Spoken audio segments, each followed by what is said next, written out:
memiliki kebutuhan untuk bertahan hidup dan meningkatkan kualitas kehidupan. Namun kebutuhan manusia berkembang, misalnya awalnya hanya butuh makan lalu berkembang jadi butuh kendaraan, gadget, pendidikan tinggi dan lain-lain.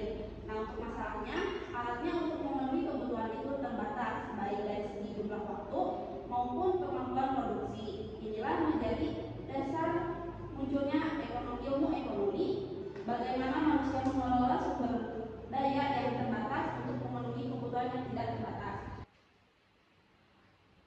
Baik, di sini ada pengertian kelangkaan. Kebutuhan manusia tidak terbatas, sedangkan alat pemuas kebutuhannya terbatas. Nah,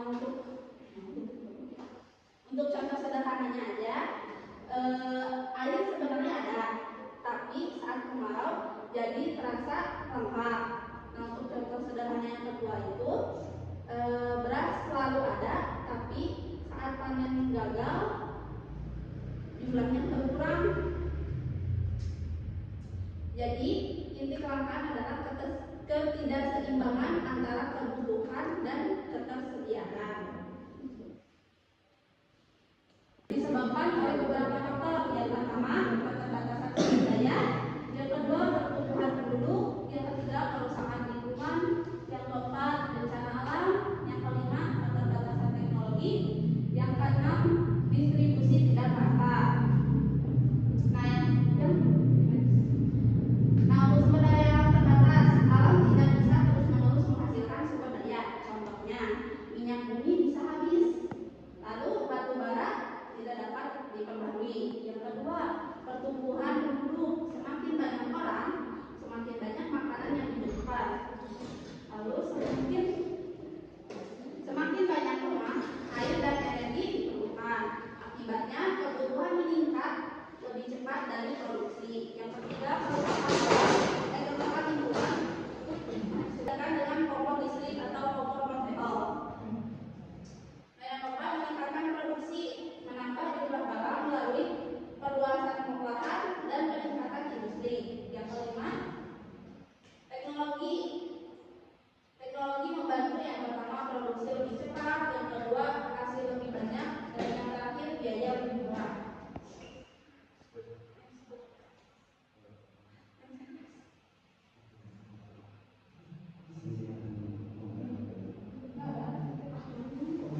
Di sini ada biaya peluang adalah sesuatu yang dikorbankan karena memilih pilihan lain.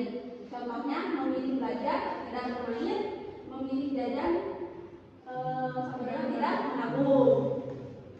Nah, setiap keputusan memiliki harga yang dikorbankan. Biaya peluang yaitu manfaat terbaik yang hilang ketika memilih alternatif lain.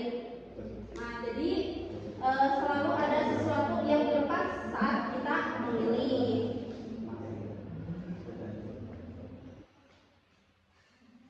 Cara mengatasi kelangkaan. Nah, yang pertama itu menyusun skala prioritas, mendahulukan kebutuhan yang penting. Yang kedua, menghemat penggunaan sumber daya, tidak boros dalam menggunakan barang. Yang ketiga, mencari alternatif, menggunakan barang pengganti. Lalu yang keempat, meningkatkan produksi, menghasilkan lebih banyak barang. Yang kelima, memanfaatkan teknologi membantu produksi lebih efisien. Nah, kelangkaan tidak bisa dihilangkan sepenuhnya, tapi bisa dikurangi. Yang pertama itu kan ada skala prioritas.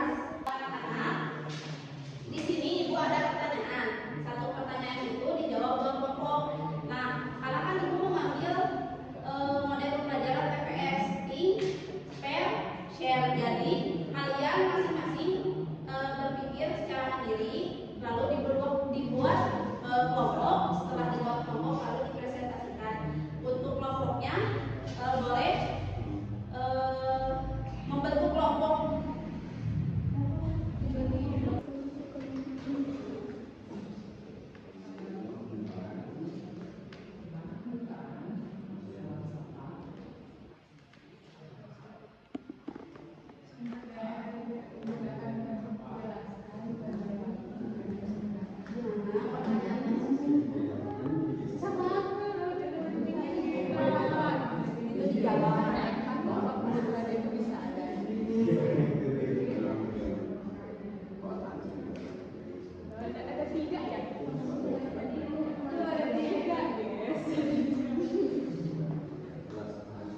Miss. Tapi pertanyaannya ada dua.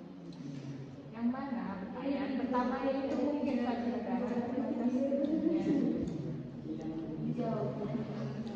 Jawaban tiga. pertanyaannya dua, jawabannya dua. Nah, yang pertama itu cuma satu nomor, yang kedua itu ada 3 nomor. Oh ini siap.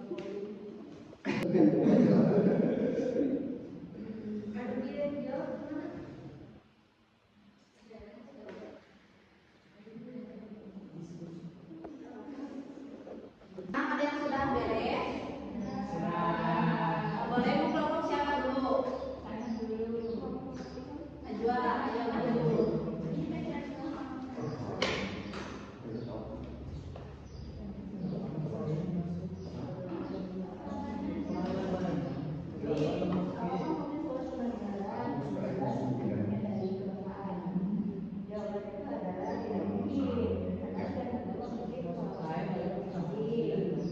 Seperti pada contoh, negara Indonesia kan kaya sumber daya ya teman-teman. Terus negara tetangga itu ada semacamnya tuh negaranya kekurangan tenaga semacam batu bara atau minyak bumi. Nah, karena itu adanya itu pasti selalu akan mungkin terjadi gitu. Tidak mungkin namanya satu negara bisa mandiri gitu untuk sumber daya mereka.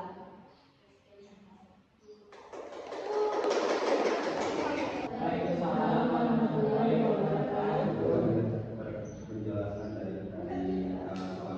penjelasan menjawab soal yang tadi disampaikan terkait analisis langkah ekonomi secara teoritis dan praktis.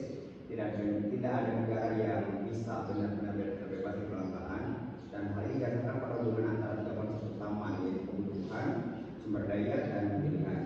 Jadi itu jawabannya. Terima kasih. Baik anak-anak, untuk materi